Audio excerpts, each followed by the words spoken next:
Hello, my name is Koen Koppenholle. I'm the Chief Executive of Cemburo, the European Cement Association.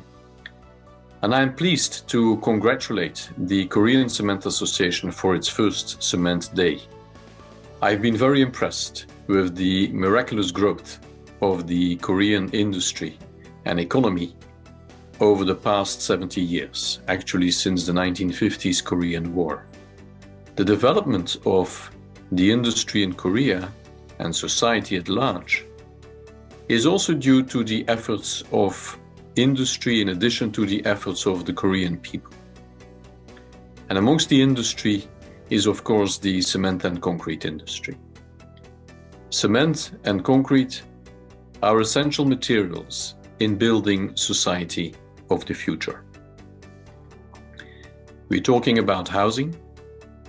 We have to make sure that people can all benefit of the safety of their houses, but also that they can send their skilled children to schools, that they can have the benefit of hospitals where they can receive care, and the infrastructure which brings people together, road infrastructure, airport infrastructure, and then the energy that makes society turn around. Energy which is built of concrete, made in cement, built in concrete. And that is true for windmills. The foundations of the windmills are in concrete. That is true for nuclear installations. That is true for LNG terminals. Worldwide, we produce 4 billion tons, even over 4 billion tons of cement. That is a large volume, but the production of cement and concrete is also an activity that emits CO2. It's energy intensive, it's CO2 intensive. And as an industry, we need to take up our responsibility and to make sure that we comply with environmental requirements, climate change requirements that are being imposed and are being put forward by governments around the world. And let me take you to the European Union.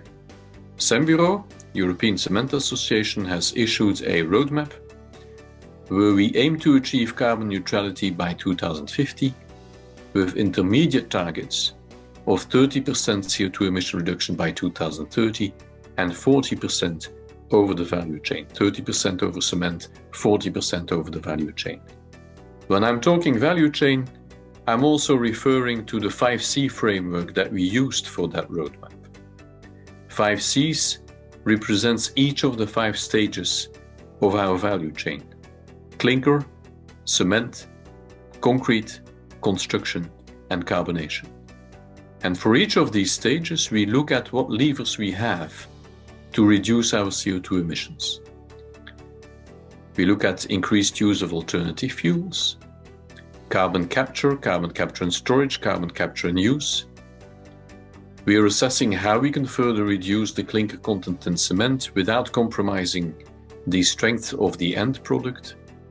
And we're working with the construction sector to look at how we can optimize the use of concrete in buildings. Carbonation, which is now also recognized by the IPCC, is another element where we hope that the assessment throughout the life cycle can help us as a lever to reduce CO2 emissions. We are framing our roadmap in the larger perspective and ambition of the European Union to bring society at large to carbon neutrality by 2050, and we are proud to play a constructive role and proactive role in that debate. And that's what I would think is also the topic of the first Cement Day of the Korean Cement Association. We cannot do this on our own, the whole decarbonization and transformation of our industry. It requires a consultation and a dialogue with stakeholders. Stakeholders that is society at large, but stakeholders that is also the governments. Governments that need to understand our journey and the path to decarbonization, that need to indeed believe in the efforts we do, and that is something that we need to make clear. We need to be transparent, we need to be clear in what we do to move our industry on the path to decarbonization.